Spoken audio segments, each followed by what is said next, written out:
I think Audrey has served us well this week. Don't you, folks? Let's give her all a big hand. Audrey Hepburn, ladies and gentlemen. It's been an enjoyable week for the most part, except for when I talked about the current Eon, which was yesterday. Yeah, that was a little rough. But now we're getting to the weekend. Back to the radio analogy, they're always looking forward to the weekend. On Monday, 4 days to the weekend. Tuesday, 3 days to the weekend. During the weekend, they talk about next weekend. So it's all about the weekend. We're coming into the weekend of the Eons. Now's when the good stuff starts.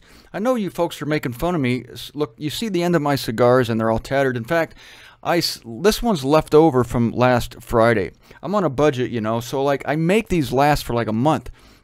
I'll smoke one on Friday, and when I'm done, I'll put it out and I'll save it. So this thing's been in waiting since last Friday, and it's all dried up.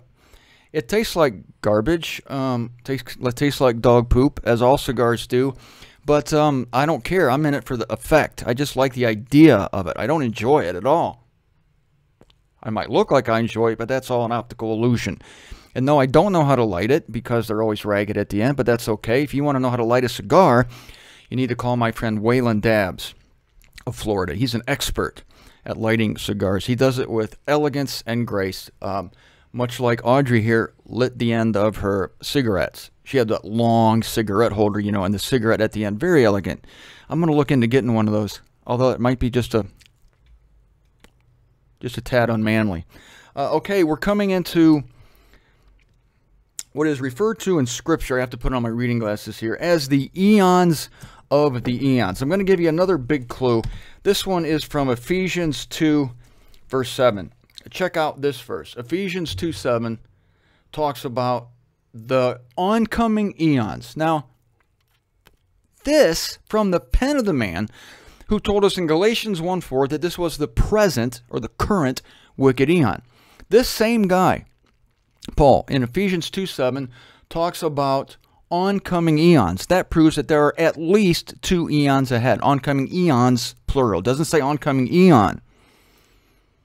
And then we have this interesting phrase called the Eons of the Eons. Now, the King James completely botches this. No surprise.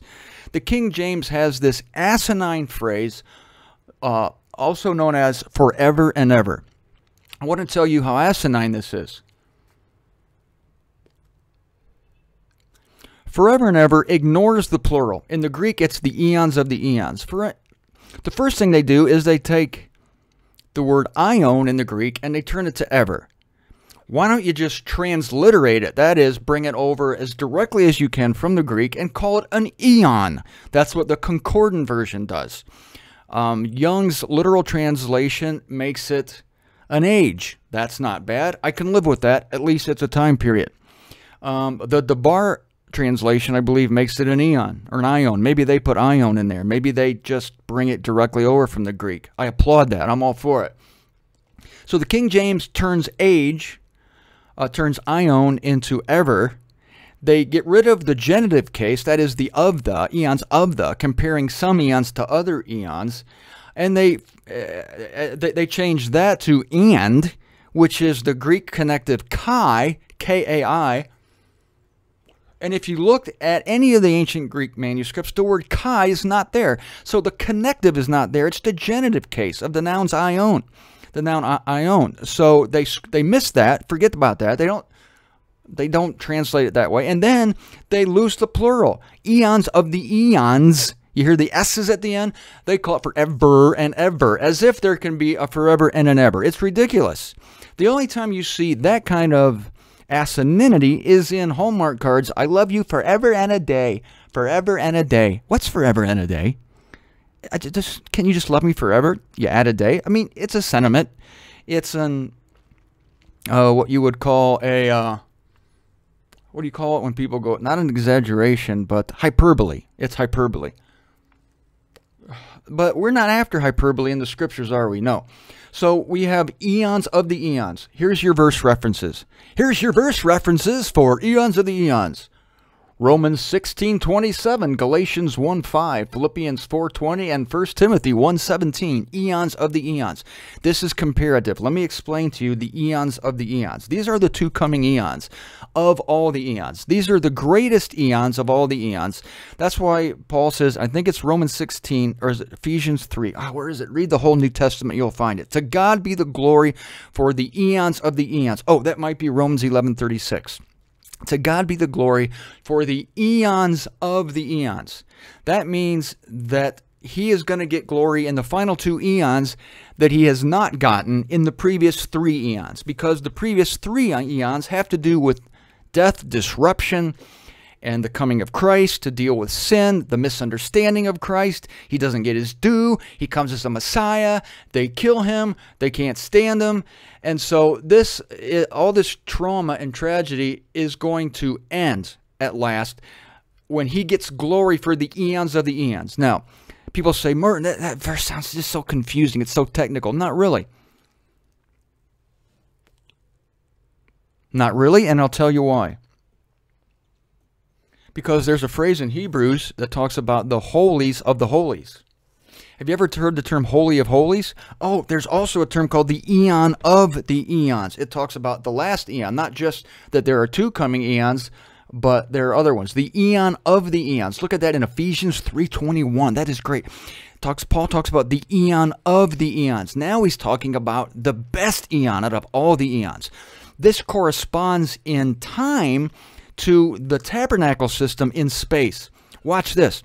The tabernacle system in space was a series of holy places. So you have the holy place.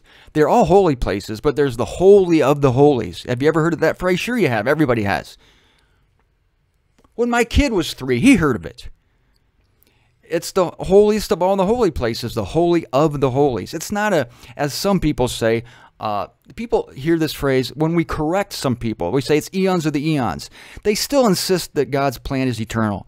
That just means eons tumbling upon eons. Really?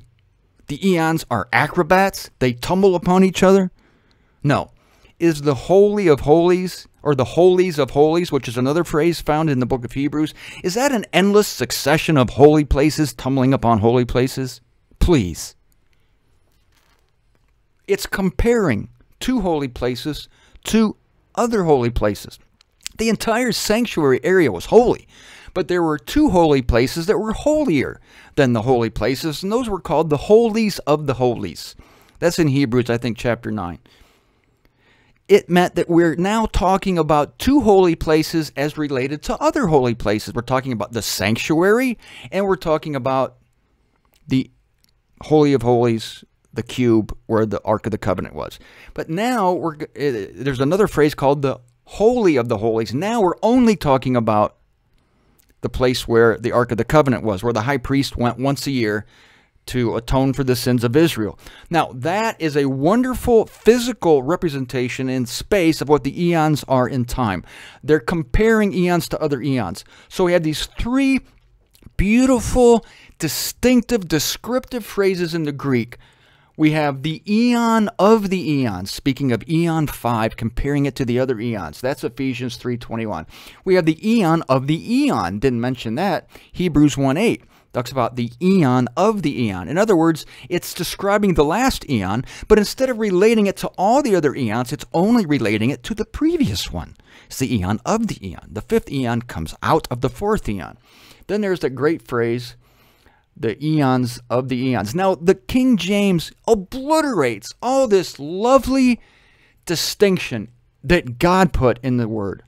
And they go, we don't really understand. Let me talk like that. We don't really understand all these different phrases. The eons of the eons, simply doesn't make any sense to us.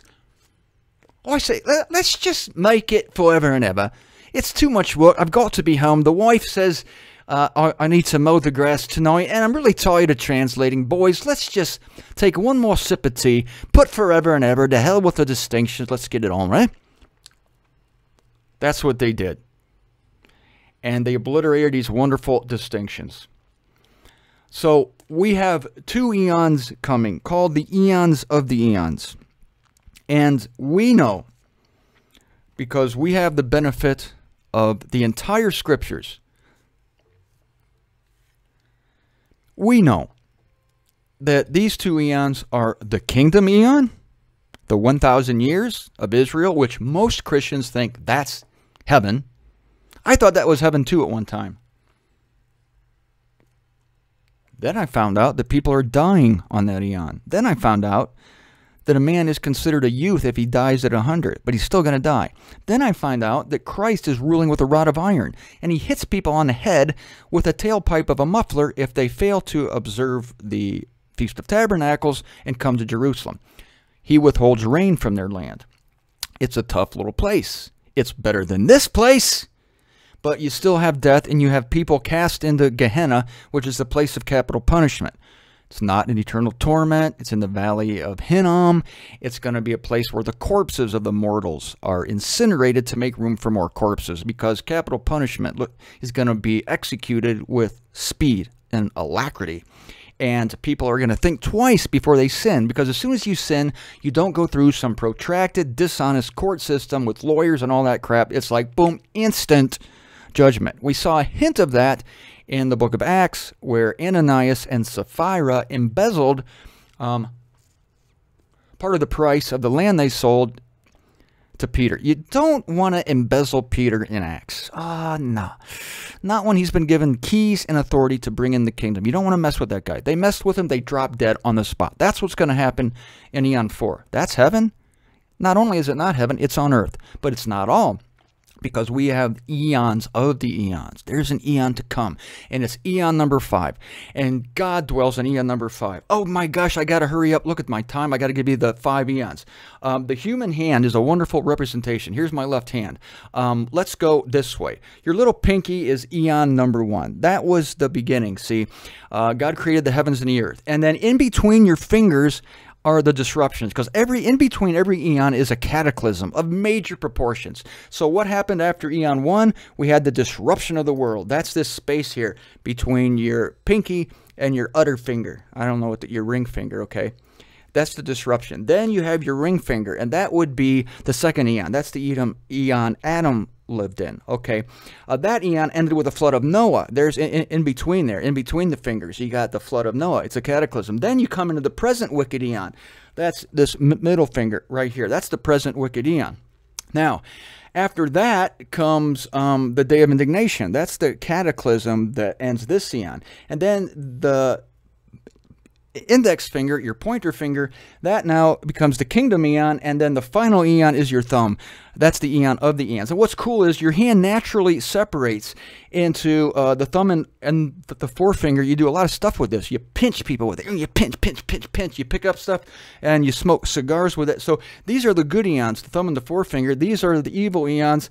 And in between each eon is a cataclysm. It's a handy chart of the eon. That means that this is the current wicked eon. The middle finger, if you're looking on the Zender cam, is the current wicked eon, which is quite appropriate, I think.